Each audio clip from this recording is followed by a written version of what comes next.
Chhattisgarh online classes में आपका हार्दिक स्वागत है। मैं ठूसाराम स्वामी, व्याख्याता हिंदी। आज आपके सामने पुनः हाजिर हूँ हिंदी का महत्वपूर्ण बिंदु संधि लेकर। आज हम बात करेंगे संधि के बारे में। संधि क्या है? सबसे पहले हम परिभाषा की ओर चलते हैं। सम प्लस धी, संधि दो शब्दों से मिलकर बना है, सम प्लस धी, और इसका अर्थ होता है समझौता। जोड़ ने की क्रिया। यह बात विशेष रूप से आप ध्यान देंगे, संधि का विलोम शब्द होता है विग्रह। विग्रह का अर्थ होता है तोड़ने की क्रिया और संधि का अर्थ होता है जोड़ने की क्रिया। किन्हीं शब्दों का जोड़ संधि नहीं है, विशेष रूप से ध्यान देंगे। किन्हीं शब्दों का जोड़ संधि नहीं है। जैसे ये यहाँ पर हमारे जो जोड़ है, इस जोड़ में जो अवयव गति करते हैं, इस जोड़ में ये देखें, इस जोड़ में देखें, इस जोड़ में देखें, तो ये जो जोड़ने का काम है वो संधि है। तो संधि की परिभाषा में ध्यान दें। पहले संधि का विलोम शब्द विग्रह, संधि का अर्थ होता है समझौता। अब संधि की परिभाषा हिंदी व्याकरण में, किन्हीं दो समीपस्थ, सबसे बड़ी बात यह समीपस्थ यानी जो पास पास हो, किन्हीं दो समीपस्थ वर्णों के योग से या मेल से उत्पन्न विकार को संधि कहते हैं। यानी जुड़ने के बाद में जो विकार उत्पन्न हो गया वो संधि है। जैसे ये देखो, ये हाथ यहाँ से जुड़ा, ये विकार हो गया। तो किन्हीं दो वर्णों, स्वर भी हो सकते हैं, व्यंजन भी हो सकते हैं, स्वर व्यंजन भी हो सकते हैं, उनके योग से उत्पन्न जो विकार होता है, उनके योग की प्रतिक्रिया के फलस्वरूप जो विकार उत्पन्न होता है, उस विकार को हम संधि कहते हैं। संधि के तीन भेद है, स्वर संधि, व्यंजन संधि और विसर्ग संधि। सबसे बड़ी समस्या ये है कि बच्चों को पता नहीं होता कि इसमें स्वर संधि है, व्यंजन संधि है, विसर्ग संधि है। तो एक बात ध्यान दें कि संधि जब भी कराई जाती है, संधि हमें जोड़ने के लिए कराई जाती है। हमें संधि जोड़ने के लिए नहीं करनी है, हमें तोड़ना है।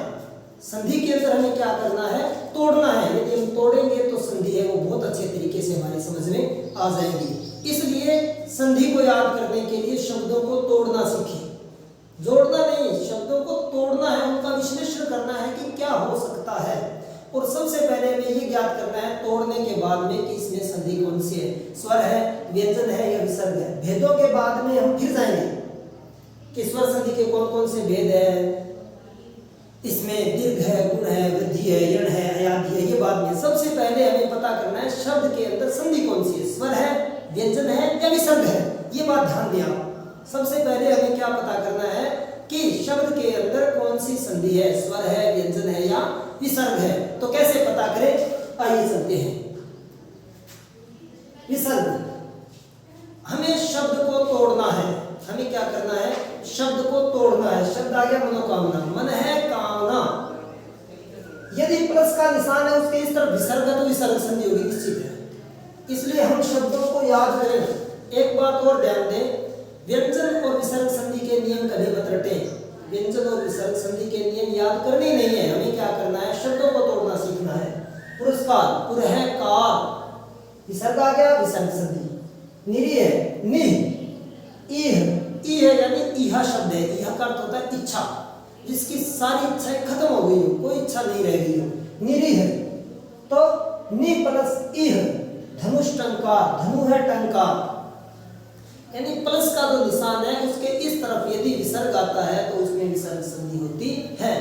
नियम, विसर्ग प्लस स्वर या व्यंजन, यानी जो प्लस का निशान है उसके इस तरफ विसर्ग आएगा और आगे या तो मूल स्वर आएगा या व्यंजन कोई सा भी आ सकता है, उसमें विसर्ग संधि होती है।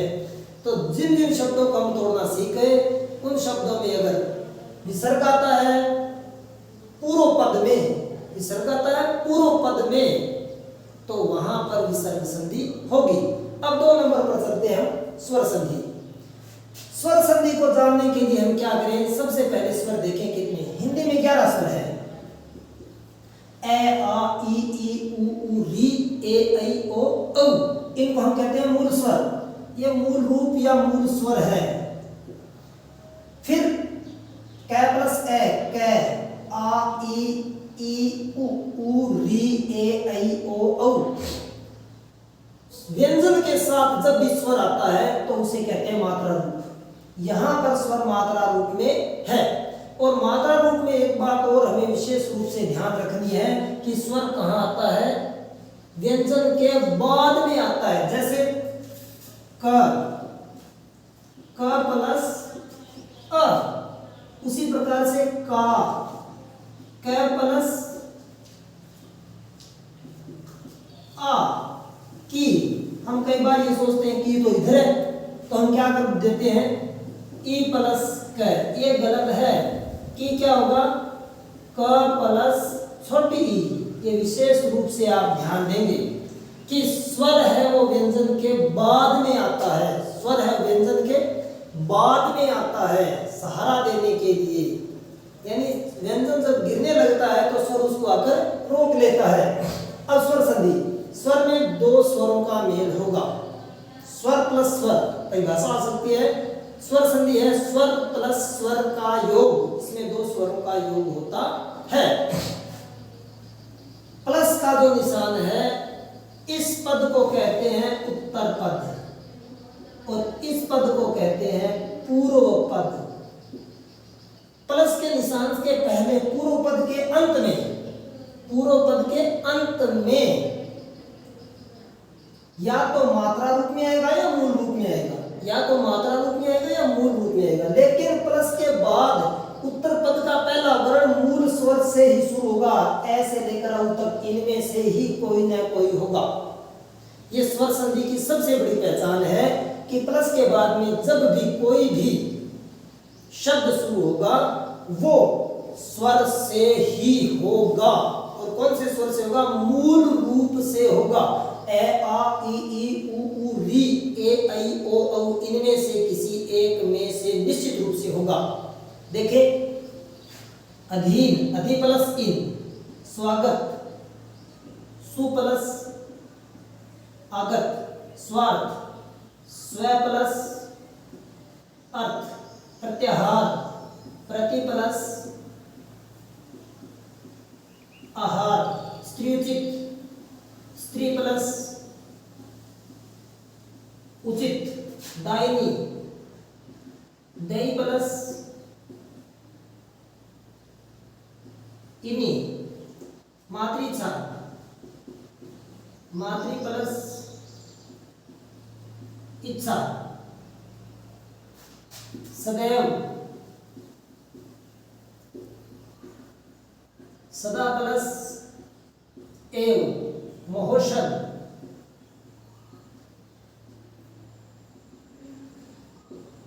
महा प्लस औषध। प्लस के बाद में उत्तर पद का पहला वर्ण है ई आ, ए आ, उ ई ए औ। देख लें, मूल रूप आएगा।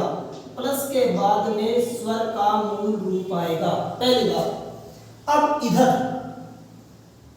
प्रथम पद है, पूर्व पद है, उसका अंतिम वर्ण, उसका अंतिम वर्ण कोई न कोई मात्रा युक्त होगा, कोई न कोई मात्रा युक्त होगा। कुछ शब्दों में कोई न कोई मात्रा रूप होगा। हो सकता है कोई भी शब्द मूल रूप में आ जाए, लेकिन लगभग मात्रिक रूप में ही होगा, 99.9%। देखें, अधि क्या हो गया, ध प्लस छोटी, सु, से, उ, स्व। देखें, ध्यान दें, स, व, ए, प्रति, त, ई, स्त्री, स्त्री, त, र, ई, दई, द, ऐ, मातृ, त, री, सदा, द, आ, महा, है, आ। ये बात आप विशेष रूप से ध्यान दें, ये आप विशेष रूप से ध्यान दें। इनके अंदर ये पहले जो भी प्रथम पद है उसका अंतिम है धी, सु। आप इनको यहां रखकर देखिए, धी, सु। उसके बाद में व, ती, त्री, दई, त्री, दा, हा। यानी इनके बाद में ये है। तो प्लस के इस तरफ, प्लस के बाईं तरफ, प्लस के पहले मात्रिक रूप में आएगा और प्लस के बाद में मूल रूप में आएगा। यदि दोनों तरफ स्वर है तो वो स्वर संधि होगी। यदि प्रथम तरफ प्लस के पहले विसर्ग है तो वो विसर्ग संधि होगी। यदि ये दोनों ही नहीं है तो कौन सी होगी? व्यंजन संधि होगी। ये बात हमें विशेष रूप से ध्यान देना है। अब क्या करना है? व्यंजन संधि में क्या है? व्यंजन संधि का नियम है व्यंजन कै से लेकर है तक व्यंजन है। उसके बाद में संयुक्त वर्ण है, क्ष, त, ग, द और श्रय। ये अब आप विशेष रूप से ध्यान दे लेना, सीख लेना अगर नहीं पता है तो। अब इनमें क्या होता है? पहले व्यंजन प्लस मूल स्वर, यानी प्लस के पहले या तो आएगा हलन, सीधी सी एक निशानी है इसके अंदर कि प्लस के इस तरफ हलंत और इस तरफ स्वर, इस तरफ मात्रा, इस तरफ वर्ण, यानी कै से लेकर ग तक, या फिर इस तरफ हलंत और इस तरफ कै से लेकर ग तक। कैसे? ध्यान दें। वागीश, वाक प्लस ईश, यहां पर मूल रूप आ गया ई, यहां पर क्या आ गया? क, हलंत लग गया। जहां पर भी हलंत आ गया व्यंजन संधि। विश्वामित्र, विश्व प्लस मित्र, आप कहेंगे इसमें हलंत नहीं है। अब हम इसको तोड़ते हैं, विश्वामित्र को तोड़ते हैं। विश्व में मित्र, हमें प्लस का इस तरफ वाला वर्ण देखना और इस तरफ वाला देखना। ये देखिए, व ए, यहां पर आ गया स्वर।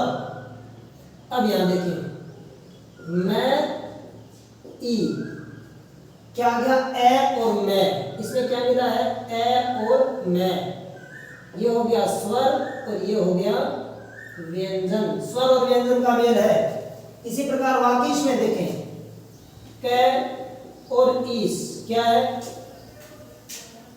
व्यंजन और स्वर का मेल है। आगे देखें, षणमुख। षणमुख को जब हम तोड़ते हैं, षट प्लस मुख, इधर क्या है? ट। शब्द देखें, षट मुख, ट और मैं को नहीं। ट क्या होगा? सीधा अकेला ट, मुख। मैं, उ, क्या हुआ? व्यंजन, व्यंजन। ये भी व्यंजन, ये भी व्यंजन। युधिष्ठिर, युधि, स्थिर। देखें, धी, ध, ई, स्वर, स्थिर, से, थ, ई। तो क्या हो गया? स्वर व्यंजन। अहोरात्र, अहन, रात्रि, व्यंजन, अहन, मैं क्या? व्यंजन, रात्रि।